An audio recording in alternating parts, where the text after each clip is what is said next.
2. Yo-Kai Watch Wibble Wobble. Wib Wobbers, Robbett here. We have the second week of special score attack bosses and a new addition to the Lucky Crank, so let's check it out. Azure Dragon has been added to the Lucky Crank-a-kai, and Unicorn's drop rate is up. These are both great things and important to this week's score attack, as you'll see in a moment. Additionally, Venoct Awoken is also in the Lucky Crank this week. Heading to the new big bosses news, you'll see our good buddy Robonyan 3000 is still listed there from last week, and Pink Emperor, the guest of honor, is also present.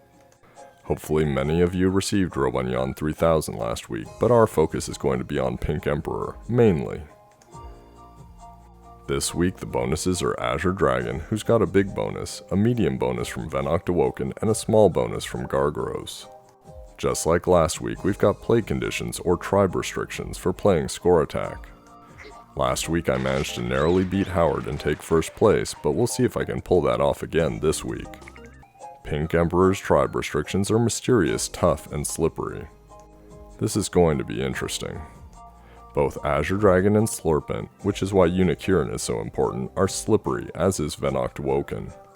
Robonyan 3000 is mysterious, as is Chimera, your next best choice, and Gargaros, Lava Lord, and Mad Mountain are your tough attack boosters.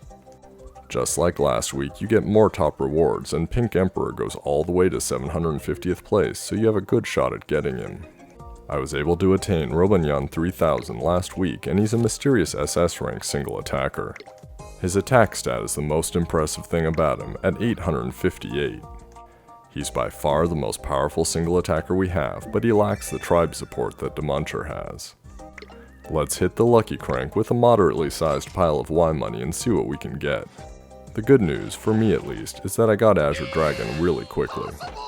This is another week where if you're just trying to get one new yokai, you're going to likely either spend a ton of money and be frustrated or get him quickly. It's simply going to be random chance. For me, it took 2 fevers, which was 19 cranks. Azure Dragon is a slippery S-rank single attacker with a 650 attack stat. Very close to Demuncher, but again lacking his tribe support. First things first, we need to figure out what these bonuses offer. One thing about this week's bonuses, they're all available in the Lucky Crank. That means if you've got the money, you've got a way. Hopefully you were able to attain Gargaros during his Terror Time event, as it ran for quite a while recently. Looks like we're going to follow a similar pattern to last week. Gargaros gives a 50% bonus. Next up is Venoct Awoken. For no good reason other than it fits the tribe restrictions, I've selected a majority mermaid team. If you're unaware of the mermaid strategy, so am I. It's horrible, you can't tell what you're linking, but it doesn't matter, we just need a score to see the bonus. Venoct Awoken provides a 70% bonus. Last up is the new single attacker, Azure Dragon. Again, it's mermaids up the wazoo. Azure Dragon will be the hardest to have given his newness and likely rarity, but he's also much better bonus than Gleam. By that I mean since he's a single attacker, he's actually usable directly in score attack, and he gets a bonus rather than Gleam, who serve largely for the bonus only. Azure Dragon provides a 300% bonus. Next up, we need to figure out what strategies are going to be successful. The first strategy is what I would consider the mainstream scenario: boosters, Slurpent, and an attacker. Unfortunately, our booster options are severely limited by the tribe restrictions. We've got 3 boosters, they're all tough, and one of them is a C rank. Tribe unity and score boosting are gone, so we're going to really need to rely on the bonuses. I'm going to do 5 Soultimates in each of these tests to see what we can get. For this strategy, we're doing about 6.4 million score, and it's up to almost 30 million with bonuses. The next strategy is to replace Mad Mountain, our weakest attack booster, with Venoct Awoken given the 70% bonus. Venoct Awoken is a cool yokai, and good for fighting normal bosses, but he has a glaring weakness in score attack. Since he's a stunner, that means you can't repeatedly use him because his soul gauge can't be filled until the stun is complete. That means in this strategy, while we get one attack out of him, we're not going to get another unless we go for multiple fevers. It also means that we're going to be doing a single attacker flood, so we'll need to clear out everything except for Slurpent and Azure Dragon during a real run. This strategy yields a less impressive 5.7 million, but due to the increased bonus, it's 30.5 million total. That 70% bonus is actually more than having a maxed Mad Mountain on our team. Last up is the get rid of the cruddy booster and replace it with an awesome single attacker strategy. Yep, I wanted to use Robonyan 3000 and here it is. Unfortunately, he doesn't get a bonus like Venoct Awoken does, but we can use him over and over.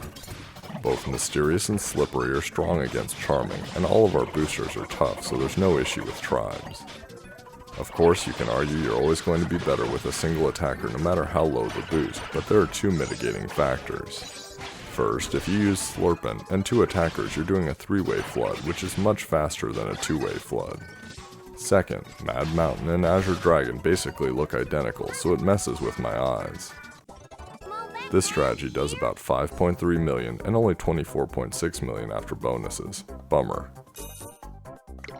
Still, I think it's worth trying both of these strategies to see which will ultimately win, and let's just forget about the 3 attack boosters for now. Now, you'll notice that I'm playing really casually here. I'm actually walking to lunch while I'm playing this. The difference between this type of run and the run that will put me near the top of the leaderboard is speed. When you go all out, you're going to make a lot of mistakes potentially and need to redo the runs, which is okay, but it can take a long time. My goal is simply to get all my ultimates up with about half my time left and then see what I can do. I'm using a single fever approach here, in part because speed doesn't matter as much. You'll notice that since this is a 3-way flood, it's super easy to flood the board because I only need to get rid of 2 Yo-Kai and I've got a better than 50% chance that the Yo-Kai I want will drop. I've got 14 seconds and 2 continues left when I start inflating with Slurping. When you're doing a 3-way flood, you want to make sure that you've got a really good amount of Slurping available. A glitch with Robonyan 3000 obscures my view and slows me down quite a bit here. I end up spending almost all of the first continue just getting into fever.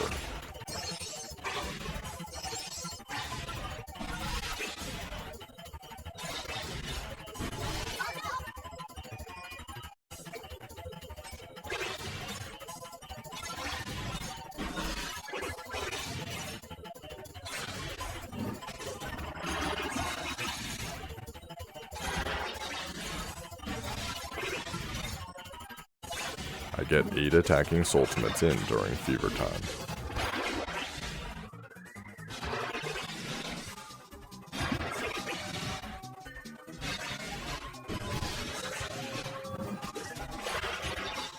After fever, thanks to time balls, I get in another 5, but they don't have boosters, so most are low damage. That's a 17.3 million raw score, but with a 350% bonus that almost is 80 million in total. Alright, let's try out Venoct Awoken and Azure Dragon. Again, I'm playing casually, but it's going to be a little more intense than before, simply because we're going to have to do a 2-way flood. Given the bonuses and info about what works are more important early in the week, I'm going to prioritize getting the video out rather than working on a perfect run. With a Puni event coming as well, I've got the second half of the week to make this happen. I'm hoping to show you what kind of technique you'll need to use with both strategies, but not necessarily a winning strategy. Both of these scores would guarantee you a top leaderboard finish. I've actually managed to make it a little faster toward having all my ultimates up, plenty of time left. Since Venoct Awoken can realistically only be used once, I'm now clearing away all of the boosters in Venoct Awoken. I just want to leave a good mix of Slurpent and Azure Dragon so I can inflate the board for maximum potential. Unfortunately, I've gone a little bit light on Slurpent. As I'm inflating, you can see that Azure Dragon gets plenty of big Wib Wob, but Slurpent didn't get inflated much, which means my total pool of Azure Dragon's ultimates is going to suffer.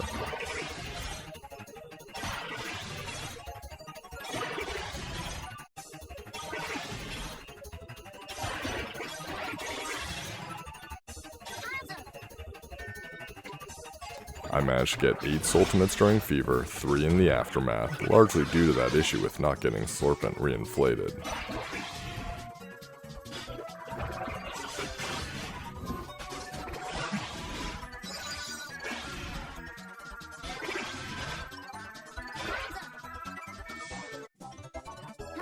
That's 13.9 million raw, almost 74 million with the 420% bonus. I hope you've enjoyed the video. Subscribe to me on YouTube and Twitter for the latest Puni and Wibble Wobble information. Until the next video, good luck with the crank.